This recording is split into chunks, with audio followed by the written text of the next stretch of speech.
প্রিয় বন্ধুরা, ইউটিউব বাংলা চ্যানেলে আপনাদের প্রত্যেককে স্বাগত।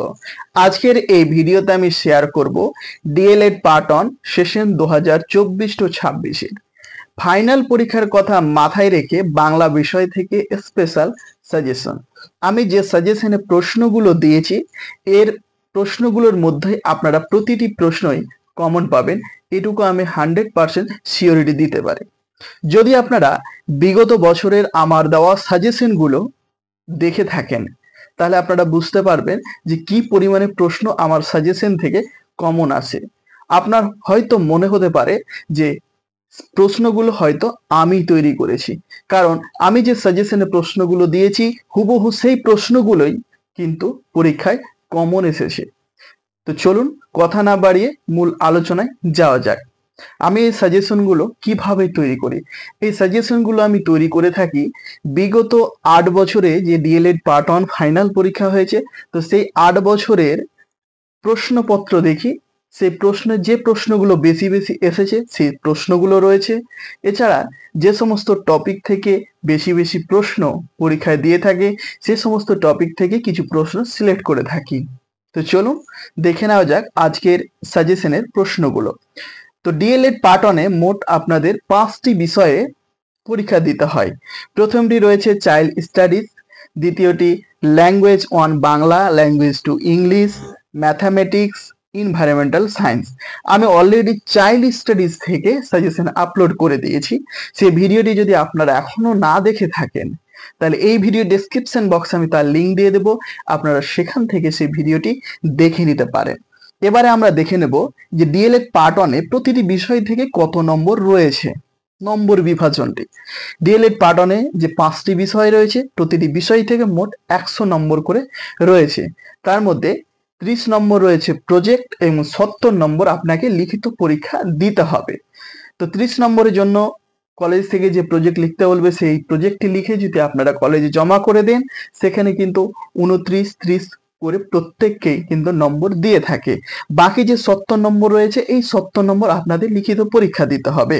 তো সেখানে থাকে 20টি এমসিকিউ প্রশ্ন, যার 4টে করে অপশন থাকে। সঠিক উত্তরটি আপনাকে বেছে নিয়ে খাতায় লিখতে হবে।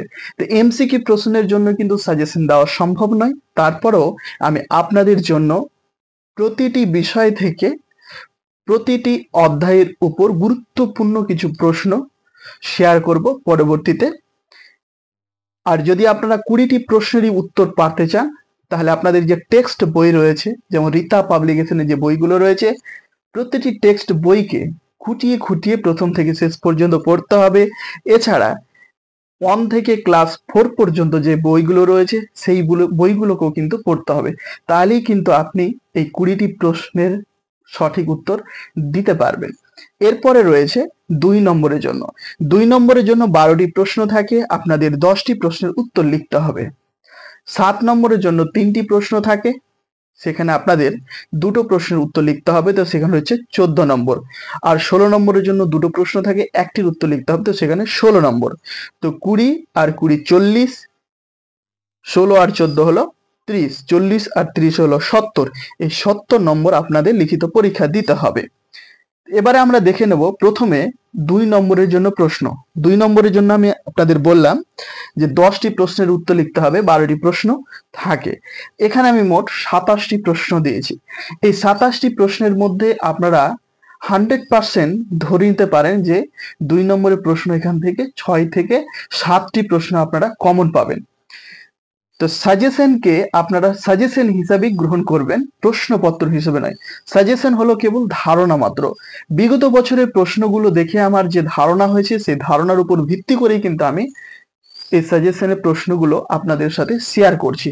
তো ফার্স্ট আপনাদের বলবো যে আমি সাজেশনে যে প্রশ্নগুলো দিচ্ছি সেই প্রশ্নের উত্তরগুলোকে আপনারা আগে ভালোভাবে পড়বেন। তারপরে যদি আপনার আয়ত্তে থাকে অন্য কোনো প্রশ্ন গুরুত্বপূর্ণ বলে মনে হয় তাহলে আপনারা দেখতে পারেন, কিন্তু আমি সাজেশনে যে প্রশ্নগুলো দিয়েছি ফার্স্ট এই প্রশ্নগুলো উত্তরগুলোকে কিন্তু আপনারা ভালোভাবে পড়বেন। তো প্রথম যে প্রশ্নটি রয়েছে, আরোহী পদ্ধতি কাকে বলে? পদ্ধতিটির 2টি সুবিধা লিখুন। এই প্রশ্নটি 2016, 18, 18, 20, 19, 21, 22-23 এই সেশনগুলোতে কিন্তু প্রশ্নটি এসেছিল। এরপরে যে প্রশ্নটি রয়েছে, নিরবিচ্ছিন্ন মূল্যায়ন বলতে কি বুঝেন? এই প্রশ্নটিও ভীষণ ভীষণ গুরুত্বপূর্ণ। এই প্রশ্নটি 2016-18, 17-19, 18-20, 22-24 সেশনে প্রশ্নটি এসেছে। নেক্সট যে প্রশ্নটি রয়েছে, পর্যায়ক্রমিক মূল্যায়ন কাকে বলে? নেক্সট, প্রস্তুতিকালীন মূল্যায়ন কাকে বলে? 5 নম্বর যে প্রশ্নটি রয়েছে, মাতৃভাষা শিক্ষার দুটি লক্ষ্য লিখুন। এই প্রশ্নটি 2018-20 এবং 19-21 সেশনে দিয়েছে। নেক্সট যে 6 নম্বর প্রশ্ন রয়েছে, সত্যি সোনা গল্পে কৃষকের পুত্র কিভাবে সত্যি সোনা লাভ করলো? এই প্রশ্নটি 2015-17, 2016-18 এসেছে। আমি পূর্বে আপনাদের বললাম যে সমস্ত এমসিকিউ এর প্রশ্নের উত্তর যদি আপনারা পারতে চান তাহলে কিন্তু আপনাদের 1 থেকে 4 পর্যন্ত যে টেক্সট বই রয়েছে সেগুলোও কিন্তু আপনাদের পড়তে হবে। এই প্রশ্নটি, যেমন 6 নম্বর যে প্রশ্নটি বললাম, এই প্রশ্নটি কিন্তু ক্লাস 3 তে রয়েছে, সত্যি সোনা গল্প। সেখান থেকে প্রশ্নটি কিন্তু কবিতার লাইন ধরে প্রশ্নটি তুলে দিয়েছে। নেক্সট যে প্রশ্নটি রয়েছে, মাতৃভাষা বলতে কি বোঝায়? 8 নম্বর যে প্রশ্নটি রয়েছে, অনুবন্ধ প্রণালী কাকে বলে? 2014-16, 2015-17, 2018-2020 প্রশ্নটি দিয়েছে, এখানে একটু টাইপ মিস্টেক হয়েছে। 9 নম্বর যে প্রশ্নটি রয়েছে, আরোহী পদ্ধতি কাকে বলে? উদাহরণ দিন। 10 নম্বর, বানান শিখনের দুটি গুরুত্ব উল্লেখ করুন। প্রশ্নটি 2018-20, 20-22 দিয়েছে, ভীষণ গুরুত্বপূর্ণ প্রশ্ন। পরবর্তী যে প্রশ্ন রয়েছে 11 নম্বর, পাঠ পরিকল্পনা বলতে কি বোঝেন? 2018-20, 20-22 প্রশ্নটি দিয়েছে। 12 নম্বর যে প্রশ্ন রয়েছে, ভাষার সংজ্ঞা লিখুন। 14-16, 18-20, 19-21 এই 3 বছর প্রশ্নটি এসেছে, ভীষণ গুরুত্বপূর্ণ প্রশ্ন। 13 নম্বর যে প্রশ্নটি রয়েছে, নীরব পাঠ কাকে বলে? নীরব পাঠের দুটি সুবিধা ও দুটি অসুবিধা উল্লেখ করুন। এই প্রশ্নটি 2015-17, 2017-19, 2019-21, 2020-22 প্রশ্নটি এসেছে। এরপরে যে প্রশ্নটি রয়েছে 14 নম্বর, নৌকো যাত্রা কবিতাটির রচয়িতা কে? নৌকোটি কোথায় বাঁধা ছিল? এই প্রশ্নটিও কিন্তু ক্লাস 3 অথবা 4 এর কোনো একটি বাংলা গল্প থেকে প্রশ্নটি রয়েছে। এরপরে যে প্রশ্নটি রয়েছে 15 নম্বর, ব্যাকরণ শিক্ষার দুটি অসুবিধা লিখুন। 2016-18, 2018-20 এই প্রশ্নটি এসেছে। 16 নম্বর যে প্রশ্ন রয়েছে, কথোপকথন পদ্ধতির দুটি সুবিধা ও দুটি অসুবিধা উল্লেখ করুন। এই প্রশ্নটি 2015-17, 2019-21 দিয়েছে। নেক্সট যে প্রশ্নটি রয়েছে 17 নম্বর, পদ্ধতি কাকে বলে?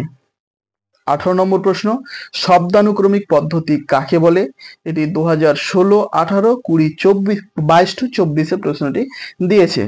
19 নম্বর যে প্রশ্নটি রয়েছে, বাংলা ভাষা শিখনে সহযোগী দুটি উপকরণের নাম লিখুন।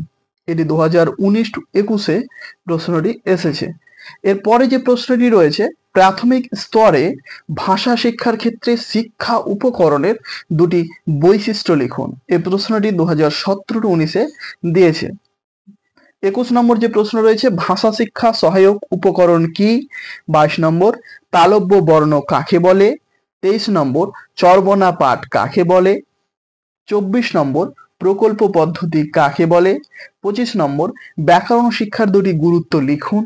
26 নম্বর, সামগ্রিক মূল্যায়ন কি? এবং সর্বশেষ যে 27 নম্বর প্রশ্ন রয়েছে, আদর্শ শিক্ষকের দুটি বৈশিষ্ট্য উল্লেখ করুন। প্রশ্নটি কিন্তু ভীষণ গুরুত্বপূর্ণ প্রশ্ন। এরপরে রয়েছে 7 নম্বরে। 7 নম্বরের জন্য আমি মোট 10টি প্রশ্ন দিয়েছি।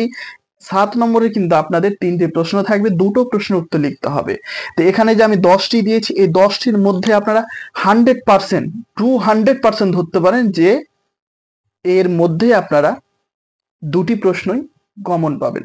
প্রথম যে প্রশ্নটি রয়েছে, মাতৃভাষা শিক্ষাদানের কয়েকটি পদ্ধতির নাম লিখুন। প্রকল্প পদ্ধতির সুবিধা ও অসুবিধা প্রসঙ্গে আলোচনা করুন।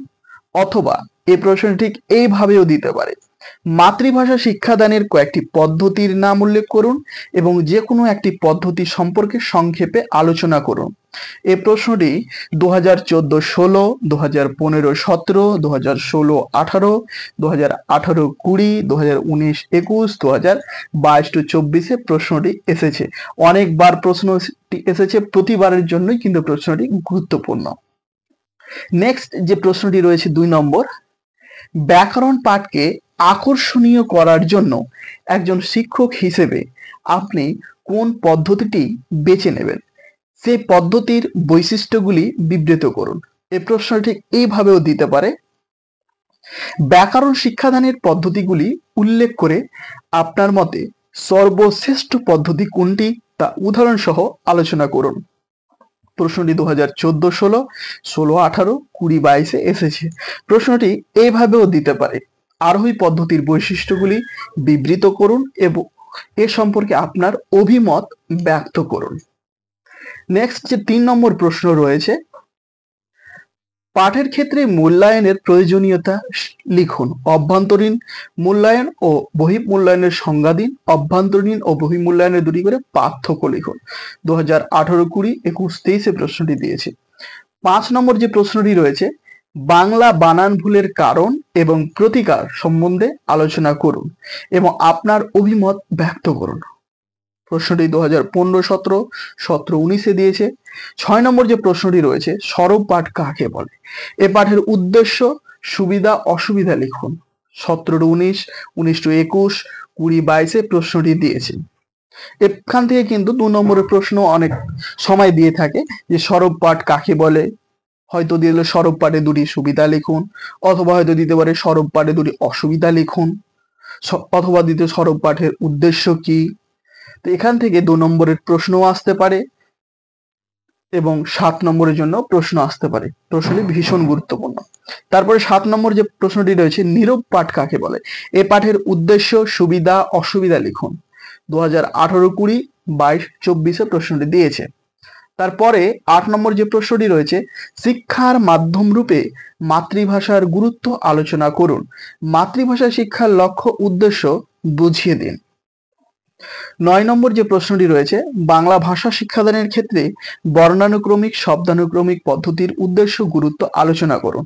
এবং সর্বশেষ যে প্রশ্নটি রয়েছে 10 নম্বর, শিক্ষার্থীদের ব্যাকরণ শিক্ষাদান সফল করে তুলতে একজন শিক্ষকের করণীয় বিষয়গুলি আলোচনা করুন এবং ব্যাকরণ শিক্ষাদানের জন্য শিক্ষকের কোন কোন বিষয়গুলিতে জ্ঞান থাকা বাঞ্ছনীয়। এরপরে আমরা দেখে নেব 16 নম্বরের জন্য প্রশ্ন। আমি এখানে 16 নম্বরের জন্য দুটো প্রশ্ন দিয়েছি, আপনাদের দুটো প্রশ্ন থাকবে, একটি প্রশ্নের উত্তর লিখতে হবে। এখান থেকে হয়তো আপনারা প্রশ্ন দেখতে পারেন যে আমি এখানে যে দুটো প্রশ্ন দিয়েছি এই দুটোই প্রশ্ন হয়তো দিয়ে দিয়েছি, অথবা দুটো প্রশ্নের মধ্যে একটি প্রশ্ন এখান থেকে দিয়েছি, অন্য একটি প্রশ্ন কিন্তু অন্য জায়গা থেকে দিয়েছি। তো প্রথম যে প্রশ্নটি রয়েছে 1 নম্বর, পঞ্চম থেকে ষষ্ঠ শ্রেণীর যে কোনো পাঠ একক অবলম্বনে একটি পূর্ণাঙ্গ পাঠ পরিকল্পনা প্রস্তুত করুন।